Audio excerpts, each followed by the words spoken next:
those self-driving cars don't seem to be coming anytime soon.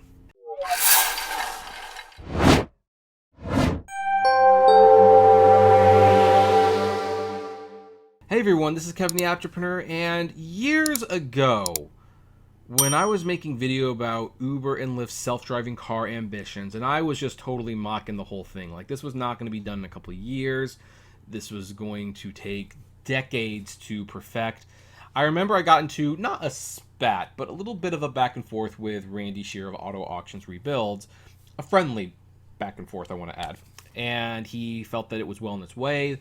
Drivers were going to be replaced in a very short amount of time, and I said, nope, I think it's going to take more than 10 years. I really wish in hindsight that I had made a bet with him, because even though it's not been 10 years, we're more than halfway there, and it seems like I would have won that bet, because Pony.ai has lost a permit to test autonomous vehicles with drivers in California. This is coming to us from TechCrunch. So, by the way, this is what it looks like. I have to admit, this is probably the sexiest of the driverless car design that I've seen. Just gonna throw that out there, you know, and it's on top of a Lexus. So, yeah, they trust this technology to drive a Lexus around, that's for sure.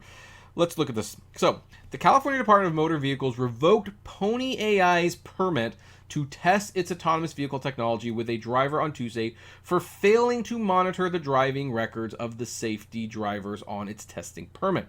Quote, while reviewing Pony.ai's application to renew the testing permit, the DMV found numerous violations on the driving records of active Pony.ai safety drivers. A spokesperson for the DMV told TechCrunch, noting that Pony had 41 autonomous test vehicles and 71 safety drivers on its permit. Pony confirmed the revocation of its permit to TechCrunch, saying that the DMV took issue with the driving records of 3 of its safety operators. Quote, because of the critical role of safety drivers to facilitate the safe testing of autonomous technology and the need for these drivers to have a clean driving record as established by the DMV's autonomous vehicle regulations, the DMV is revoking the permit effective immediately. The news follows the suspension of Pony's driverless permit, which allows it to test its AV tech without human safety operator in the front seat. In November 2021, after a reported collision in Fremont, California, these super safe self-driving cars just can't seem to stop crashing. At the same time, the National Highway Traffic and Safety Administration suspected a software default, so in March, Pony recalled 3 vehicles with similar potential software issues. That was probably good of them, by the way. The California DMV did not respond in time to requests for more information about the status of Pony's suspended driverless testing permit, but if the arguably safer version of that permit, the one that requires a driver to be present while testing, has been fully revoked, it's unlikely the DMV will reinstate the startup's driverless permit anytime soon. Quote, when there is unreasonable risk to public safety, the DMV can immediately suspend or revoke permits, the agency told TechCrunch. Pony responded to TechCrunch on Wednesday, saying it is proud of its safety record and that the over 6.8 million real-world autonomous miles, no injuries have occurred, which good for them, by the way. We are in the process of reviewing the DMV's notice, a spokesperson for Pony told TechCrunch. Pony currently does not hold any active testing permits in California. Meanwhile, in China, where most of Pony's operations reside, so I guess Pony's a Chinese company, the company just received a permit to provide driverless ride-hailing services to the public on open roads in Beijing. The company also recently scored a taxi license to operate a commercial service in Guangzhou. I probably butchered that, I'm sorry. So anyway, here's the thing. Now, some people might say, oh, well, look, in China, they just got a license to put their driverless cars on the road. Yeah, you know, it's Beijing, it's China. There's a lot of shady stuff that happens in China when it comes to the tech world. I mean, China is building housing like crazy because of the lack of red tape. But you know what's happening to a lot of those housing? They're falling apart because there's no oversight management and all the houses are falling apart. So whatever China is doing, let's put that out of our mind for the time being. We're America, darn it, and we have standards. And so far, those standards are not being met. So Anyway, this is another black eye to self-driving cars. And here's the thing. I know I'm going to hear some of the arguments that I've been hearing for years. Well, look, compared to when drivers drive cars, there's very fewer accidents. There's very fewer this. There's very fewer that. You know, here's one of the things you kind of have to keep in mind. You have to keep in mind that it's also about semantics and numbers. Like, yes, there are fewer accidents with the self-driving cars. There's fewer accidents, for sure. But the amount of self-driving cars on the road are so dwarfed by the amount of people who are actually driving cars that it's almost not a fair comparison. It would be kind of like saying that somebody like here's how it's saying. It's like saying that someone's streaming 40 episodes of I don't know, Stranger Things. Let's just say Stranger Things is 45 episodes. It might be, for all I know. That resulted in millions of more hours worth of viewing than people who had streamed the entire 40 episode series of Moral Oral. I think it's 40, you get there, yeah. There'd be a key difference to that. If they use that to say, like, people want to watch more of Stranger Things because there are more hours viewed than Moral Oral, I mean, here's the thing. The exact same amount of people could be watching both shows, but the key difference is an episode of Stranger Things, it runs from about 40 minutes to an hour and 20 minutes per episode.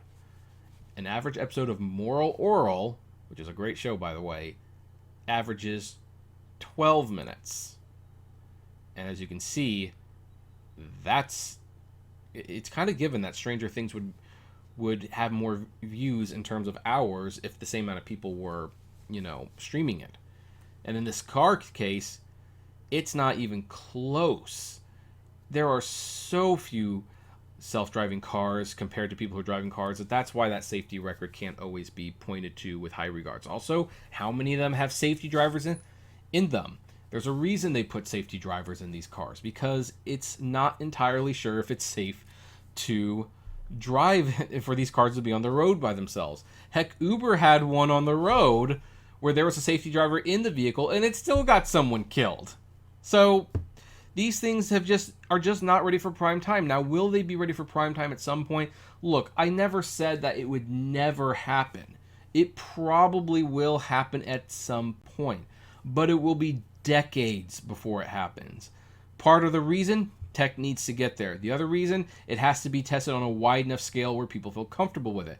Then the third reason, you have to convince people to give up driving themselves to be driven somewhere. And especially with how hacking works, once these things start becoming very much more mainstream, you're going to have to see if hacking doesn't do some serious damage when you literally take the control away from the driver. If a hacker can get in there and do something, you never know. We do not know these things yet. And then, of course, there's the cost. Who's going to buy these cars? I can guarantee you when they come out, rich people will buy them.